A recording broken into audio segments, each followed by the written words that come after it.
What's up YouTube, and welcome to the Anabolic Outpost. In today's video I have for you a recipe review, which I will be reviewing Greg Doucette's Frosted Peanut Butter Banana Muffins from his Anabolic Cookbook 2.0. We have another recipe review from his Cookbook 2.0, and at this point I have almost gotten through the entire book, including several muffin recipes along the way. This recipe especially jumped out to me because none of the prior muffin recipes I've made from him have frosting on them. I'm even a bit surprised I haven't made this sooner, so much so that I decided to even make a video review for it. Right off the bat, I'm liking the minimalistic ingredients in this, which I will do the pleasure of running over for you. The first ingredient here is the protein powder. He doesn't specify a flavor, so I'm going to roll with vanilla. Powdered peanut butter, fat-free Greek yogurt, oats, 110 grams banana, which is usually about one whole banana, and lastly is baking powder. Before we begin, you'll need to preheat your oven to 350 degrees. For this recipe, all the ingredients are going to be blended together, and in the original recipe it called for oat flour, so I'm just going to go ahead and grind up some of the oats, making oat flour. And if you're in the same boat as me, just having oats and not oat flour, don't skip this step.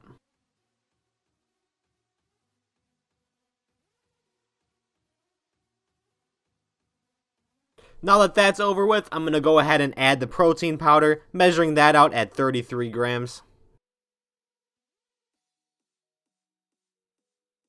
Next, I'm adding in the powdered peanut butter, which is also an ingredient to the frosting, which I will be adding later on, but for now, instead of the muffins, you're going to be adding 20 grams. The Greek yogurt is going in next, which is also the second and only other ingredient in that frosting. For the muffins here, though, you can add 140 grams. Allow me to peel the banana here, and like I said earlier, the recipe calls for 110 grams of banana, but typically that is just the standard weight for bananas, so you could just go ahead and add the whole thing.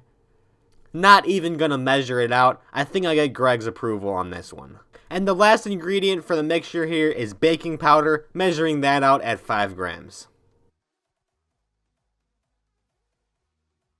And onto the mixing we go. You may have to stop blending a couple times to scrape the sides, but other than that, you should be good to go in about 3 or 4 minutes.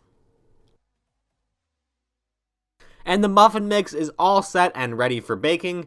Just to give you a quick glimpse of the texture here that you are looking for if you're making this yourself. With how good this cookbook has been to me, recipe-wise, there is one small thing that I can knock it for, and that is a slight trend of inaccurate serving size. The cookbook itself says that this recipe should make 4 muffins in total, and while there is a small chance that he's using a bigger size muffin tin, and I ended up getting 6 in total. And that doesn't bother me one bit, I just thought it was a small quirk I could mention. In the meantime though, I've laid out my life-changing silicone muffin molds. Link for them down in the description if you want to pick some up and change your life.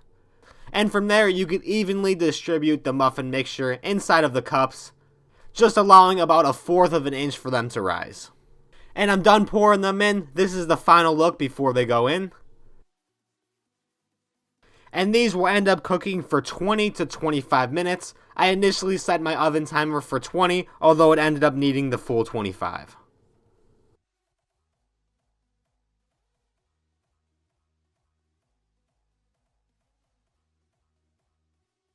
While those bake, we can move on to the frosting, and as you may have guessed, it's an extremely simple recipe for frosting, as well as being a bit unconventional. I was skeptical the whole way through making this frosting, thinking that it's never going to work, and even before setting it in my fridge, thinking that it's way too thin for frosting, and it just doesn't taste that good. But after making this, placing it in the fridge, and allowing the muffins to continue baking as well as cooling, the frosting itself ends up hardening up and creates a perfect texture for frosting, as well as complementing the muffin flavor quite well. The frosting really ties this recipe together, and I wish Greg would have included some more various frosting recipes on his other muffins. For this one though, you will need 125 grams of Greek yogurt and 30 grams of the PB2. And it's pretty easy to mix from there. You could just hit it with the fork. Just make sure all the powder is dissolved and evenly incorporated.